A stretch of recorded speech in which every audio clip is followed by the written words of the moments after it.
تیسرے باب میں پولس رسول ان سوالات کو پریمپٹ کر رہے ہیں جو ان کے خیال میں دوسرے باب کو پڑھنے کے بعد کسی بھی یہودی کے ذہن میں سر اٹھا سکتے ہیں۔ مثلاً پہلی آیت میں لکھا ہے، پس یہودی کو کیا فوقیت ہے اور ختنہ سے کیا فائدہ؟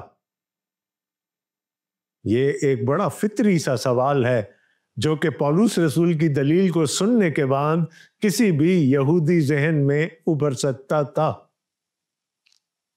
اور شاید ہمارے ذہن میں بھی یہ بات آئے کہ پولس رسول کہیں گے کہ کوئی فائدہ نہیں۔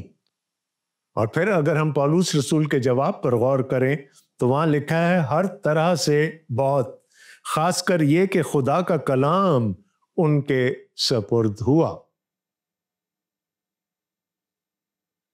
ہم دوسرے باب میں یہ دیکھ چکے ہیں کہ پولس رسول نے کہا کہ خدا کے گھر میں یہودی کو فضیلت حاصل ہے، فوقیت حاصل ہے۔ عدالت ہوگی تو وہ بھی پہلے یہودی کی اور پھر یونانی کی ہوگی، اور اگر خدا کی برکت ملے گی تو وہ بھی پہلے یہودی کو اور پھر یونانی کو۔ تو یہ ساری باتیں کرنے کے بعد اب وہ کہہ رہے ہیں کہ بہت فائدہ ہے خدا کے چنے ہوئے لوگ ہونے کا، خدا کی چنی ہوئی قوم ہونے کے بہت سارے فوائد ہیں، اور ان میں سے وہ ایک کا ذکر کرتے ہیں، اور وہ فائدہ کیا ہے؟ خاص کر یہ کہ خدا کا کلام ان کے سپرد ہوا۔ خدا نے اپنا خصوصی مکاشفہ، خدا نے اپنا کلام، خدا نے اپنی شریعت ان کے سپرد کی۔ یہ ایک بہت بڑے اعزاز کی بات ہے، اور وہ بجا فخر کرتے تھے اس بات پر کہ ان کے پاس خدا کی شریعت موجود ہے۔ خدا نے اپنی پہچان ان کو عطا کر دی۔ دوسرے باب میں پولس رسول اس بات پر بحث کر چکے ہیں کہ شریعت کوئی سنبھال کر رکھنے کی چیز نہیں ہے، بلکہ اس شریعت پر عمل کرنا بھی ضروری ہے۔ لہذا فخر تو ہے ایک طرف، اعزاز بھی ہے ایک طرف، لیکن اس شریعت پر عمل کرنا بھی اتنا ہی ضروری ہے۔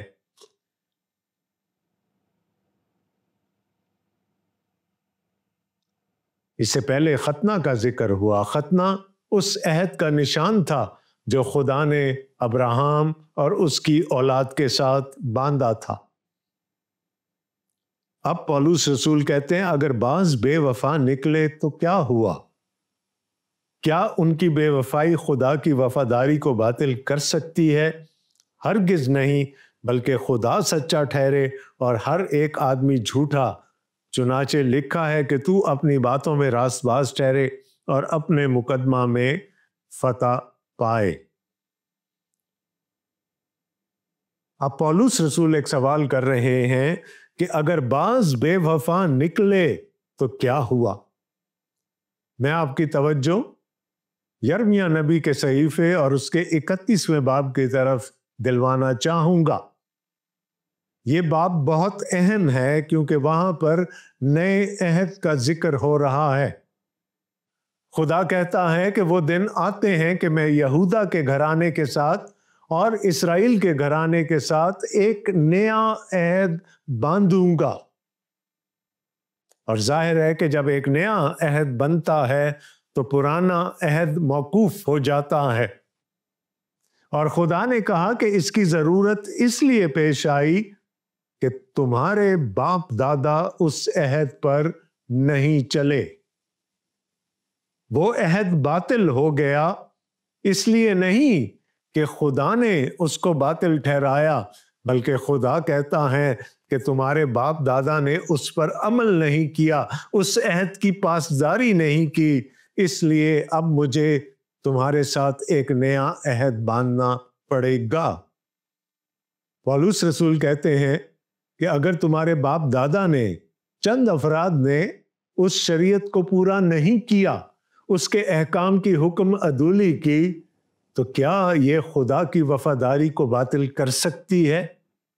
اور پھر وہ خود ہی اس کا جواب دیتے ہیں کہ ہرگز نہیں۔ خدا وفادار ہے، خدا اپنے وعدے پر قائم رہنے والا خدا ہے، ہم اس کی وفاداری پر شک نہیں کر سکتے۔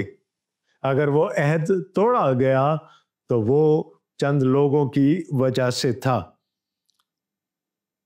چوتھی آیت میں پولس رسول کہتے ہیں بلکہ خدا سچا ٹھہرے اور ہر ایک آدمی جھوٹا، چنانچہ لکھا ہے کہ تو اپنی باتوں میں راست باز ٹھہرے اور اپنے مقدمہ میں فتح پائے۔ خدا ایک منصف خدا ہے، خدا ایک عادل خدا ہے، وہ عدل کرنے والا خدا ہے، اس کی وفاداری کبھی بھی باطل نہیں ہو سکتی۔ اور یہاں پر ہمیں ایک اقتباس نظر آ رہا ہے جو کہ زبور 51 سے لیا گیا ہے۔ خدا منصف ہے، وہ انصاف کرتا ہے، لیکن اگر وہی خدا گناہ سے درگزر کرنے لگ جائے گا تو پھر وہ منصف نہیں کہلائے گا۔ اس لیے داؤد بھی زبور 51 میں کہتا ہے کہ میں اپنے آپ کو تیری عدالت کے سامنے پیش کرتا ہوں تاکہ تو اپنی ہر بات میں سچا اور صادق اور راست باز ٹھہرے۔ خدا گناہ سے درگزر نہیں کر سکتا، کیونکہ اگر وہ ایسا کرے گا تو پھر وہ منصف نہیں رہے گا۔ God had to deal with sin، اور اس کے لیے خدا نے ہمیں ایک آلٹرنیٹیو دیا، ایک متبادل عطا کر دیا تاکہ خدا کے عدل کے سارے تقاضے بھی پورے ہو جائیں اور وہ اپنا فضل بھی، اپنا رحم بھی اپنے لوگوں پر ظاہر کر سکے۔ اب پولس رسول چند ایسے دلائل سامنے لے کر آتے ہیں جو اس وقت لوگوں میں مروج تھے۔ وہ یہ کہتے تھے اگر ہماری ناراستی خدا کی راست بازی کی خوبی کو ظاہر کرتی ہے تو ہم کیا کہیں؟ کیا یہ کہ خدا بے انصاف ہے جو غضب نازل کرتا ہے؟ میں یہ بات انسان کی طرح کہتا ہوں، ہرگز نہیں، ورنہ خدا کیوں کر دنیا کا انصاف کرے گا۔ یہ وہی بات ہے جو ابھی تھوڑی دیر پہلے میں آپ سے کر رہا تھا کہ خدا صادق ہے، اور اگر خدا صادق ہے تو پھر اس کی عدالت بھی صادق ہوگی۔ خدا کسی صورت میں گناہ کو کنڈون نہیں کر سکتا۔ ہاں، اس کو گناہ معاف کرنے کا اختیار ضرور حاصل ہے، لیکن اس گناہ کو معاف کرنے کے لیے بھی اس کو ایک پروسیس، ایک لائحہ عمل دینا پڑتا، کیونکہ خدا اس قدر پاک ہے کہ اس کی نگاہ بدی کو دیکھ نہیں سکتی۔ لہٰذا اگر ہم یہ کہیں کہ ہم گناہ کریں گے، خدا کا رحم ظاہر ہوگا، خدا کی راست بازی ظاہر ہوگی، تو پھر ہم گناہ کرتے چلے جائیں۔ اور پولس رسول اس کا جواب بھی یوں ہی دیتے ہیں، ہرگز نہیں، ورنہ خدا کیوں کر دنیا کا انصاف کرے گا۔ اگر میرے جھوٹ کے سبب سے خدا کی سچائی اس کے جلال کے واسطے زیادہ ظاہر ہوئی تو پھر کیوں گناہ گار کی طرح مجھ پر حکم دیا جاتا ہے؟ اور ہم کیوں برائی نہ کریں تاکہ بھلائی پیدا ہو؟ چنانچہ ہم پر یہ تہمت بھی لگائی جاتی ہے، اور بعض کہتے ہیں کہ ان کا یہی مقولہ ہے، مگر ایسوں کا مجرم ٹھہرنا انصاف ہے۔ خدا کو سچا ثابت کرنے کے لیے میں گناہ پر گناہ کرتا چلا جاؤں تو میں خدا کی عدالت کا سزاوار ہوں گا۔ مجھے خدا کے تخت کے سامنے اپنے گناہوں کا حساب دینا پڑے گا۔ یاد رکھیے گا، خدا گناہ سے درگزر نہیں کر سکتا۔ تو پھر کیسے میرا گناہ کرنا خدا کی راست بازی کو ظاہر کر سکتا ہے؟ یہ وہ باتیں ہیں جو اس وقت کے لوگوں میں مروجہ تھی۔ لوگ اپنے گناہ کو کنڈون کرنا چاہتے تھے، وہ اپنے گناہوں سے پہلو تہی کرنا چاہتے تھے، اور وہ یہ کہتے تھے کہ خدا سچا ہے، خدا رحیم ہے، وہ کرم کرنے والا ہے، وہ ترس کھانے والا ہے، وہ ہمارے گناہ معاف ہی کر دے گا۔ لیکن یاد رکھیے گا کہ خدا کے پاس اختیار ہے گناہ معاف کرنے کا، لیکن اس کے لیے اس نے جو پلان دیا ہے، اس کے لیے جو لاہے عمل اس نے دیا ہے، اس کے بغیر گناہوں کی معافی نہیں ہو سکتی۔ لہٰذا 8ویں آیت میں پولس رسول کہتے ہیں، اور ہم کیوں برائی نہ کریں تاکہ بھلائی پیدا ہو۔ خدا قادر مطلق ہے، وہ برائی سے بھلائی پیدا کرنے پر قادر ہے، وہ سب کچھ کر سکتا ہے، لیکن اس کا یہ مطلب نہیں کہ ہم اس کی قدرت کو چیلنج کرتے رہیں اور گناہ پر گناہ اس امید کے ساتھ کرتے چلے جائیں کہ خدا معاف کرنے والا ہے، وہ ہمارے ہر قسم کے گناہ معاف کر دے گا۔ چنانچہ ہم پہ یہ تہمت لگائی بھی جاتی ہے، اور بعض کہتے ہیں کہ ان کا یہی مقولہ ہے۔ میں نے آپ کو پہلے کہا یہ وہ باتیں تھیں جو اس وقت یہودیوں میں مروجہ تھیں، لیکن پولس رسول کہتے ہیں مگر ایسوں کا مجرم ٹھہرنا انصاف ہے۔ جب خدا اپنے عدالت کے تخت پر بیٹھے گا تو وہ پھر ایسے لوگوں کا انصاف کرے گا، اور ایسے لوگوں کا بچنا ناممکن ہے۔ ابھی پولس رسول کی جرح، ان کے سوالات کا سلسلہ ختم نہیں ہوا۔ 9ویں آیت میں وہ کہتے ہیں، پس کیا ہوا؟ کیا ہم کچھ فضیلت رکھتے ہیں؟ ابھی تک ہم نے دیکھا کہ پولس رسول یہودیوں سے مخاطب ہیں، خاص کر وہ یہودی جو اب کلیسیا کا حصہ بن چکے ہیں۔ ان کو وہ بتاتے ہیں کہ آپ کو خدا کے گھر میں فوقیت حاصل ہے، اور مختون ہونے کے بھی بڑے فائدے ہیں، اور ان میں سے سب سے بڑا فائدہ یہ کہ خدا نے اپنی شریعت، اپنا کلام ان کو عطا کیا، لیکن اس کے علاوہ وہ بھی خدا کی عدالت کے سزاوار ہوں گے۔ اب پولس رسول دائرہ تھوڑا سا بڑھا رہے ہیں۔ بس کیا ہوا؟ کیا ہم کچھ فضیلت رکھتے ہیں؟ بالکل نہیں، کیونکہ ہم یہودیوں اور یونانیوں دونوں پر بیشتر ہی یہ الزام لگا چکے ہیں کہ وہ سب کے سب گناہ کے ماتحت ہیں۔ چنانچہ لکھا ہے، کوئی راست باز نہیں، ایک بھی نہیں۔ اب جب ہم آگے چلیں گے تو ہم دیکھیں گے کہ پولس رسول پرانے عہد کی بہت ساری آیات کو اکٹھا کر کے ہمارے سامنے رکھتے ہیں، تاکہ جو بات وہ ہم تک پہنچانا چاہتے ہیں وہ نہایت وضاحت کے ساتھ پہنچ پائے۔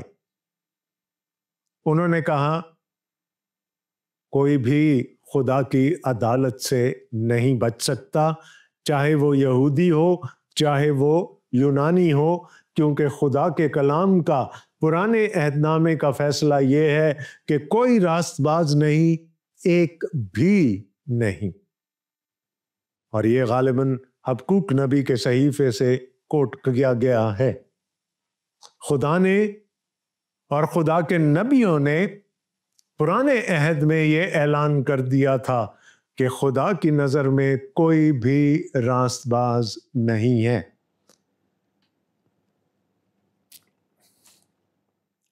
کوئی سمجھدار نہیں، کوئی خدا کا طالب نہیں، سب گمراہ ہیں، سب کے سب نکمے بن گئے، کوئی بھلائی کرنے والا نہیں، ایک بھی نہیں۔ ان کا گلا کھلی ہوئی قبر ہے، انہوں نے اپنی زبانوں سے فریب دیا، ان کے ہونٹوں میں سانپوں کا زہر ہے، ان کا منہ لعنت اور کرواہٹ سے بھرا ہوا ہے، ان کے قدم خون بہانے کے لیے تیز رو ہیں، ان کی راہوں میں تباہی اور بدحالی ہے، اور وہ سلامتی کی راہ سے واقف نہ ہوئے، ان کی آنکھوں میں خدا کا خوف نہیں۔ پولس رسول ایک کولاج بنا کر ہمارے سامنے رکھ رہے ہیں پرانے عہد نامہ کے چند اقتباسات کا، لیکن سب کا مفہوم ایک ہی ہے کہ کوئی بھی راست باز نہیں،